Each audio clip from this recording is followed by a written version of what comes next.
Marunong akong pumalakpak sa mga tunay na marunong mag-rap. Kita mo naman talaga mga panggap na kapag bumanat ako po ay palpak. Kaya hindi nyo ka mapapabagsak, pero nalang kapag patalikod mo sinaksak. Kumarap sila sa akin pero puro satsa. Pinalagang ko wala namang binagdak. Hindi to pisikalan, paalala, paangasan kaya dapat matuwa ka. Kung sino mang gumala kung malaban o humarang, kaya kong sumulat pang sa bayan. Aking pinaplano di po pwede hindi gagana. Di ako papayag na ako ang mabalasa. 21 lumalaro din sa kalsada, palagi nag-iingat kaya di nila mabenga. Mga walang bilibin ako ay dinededma. Di ko na kailangan humingi pa ng pasensya. Meron na presensya kaya di pwede tumenga. Di ka na makasali kaya wag ka umiksena. Di mo ba alam malapit na ako na bumenta. Huli ka sa balita, hinahangin yung antena. Mahina ka pa todo, di ka pabili sa gera. Pumapanis doon ang kalaban, tangina maboka.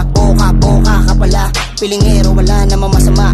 Bahala ka, malaki ka na, pero di mo tanggap, pinalis kita. Tayong dalawa laki ng pinagkaiba. Kung maging ka pareho ka di bali na.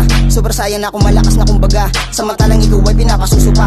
Ngayon sinong maboka, malakas daw parang bomba. Pero pag tinignan mo na maigi, halatang kulang pa sa vitamina. Sige sumagot ka, baka nabulok na, di makakasinta. Ano nabulol ka, sa akin idurog ka. Kahit palamog na, tangin nalamon ka. Di ako tutumba, ako'y matatag pa. Telekom lang ako pero di ako baliw ha. May mga halimaw kasabayan sa magupa. Walang mahinang basta galing doon sa Muntinlupa. Dito sa amin tangina wala nagpapatuta. Sa lakas sa sulat ng para ang binabasuka. Sasabay sa una, hindi magpapaluma. Kaya nang iba abot kamay kung makukuha. Balag sisiga sa mga nagpabida. Steady lang rin isang parang kalmado na Buda. Hindi ko inuuna mga rapper na baluga. Kung sino pa maboka sila pa mga basura tong hula.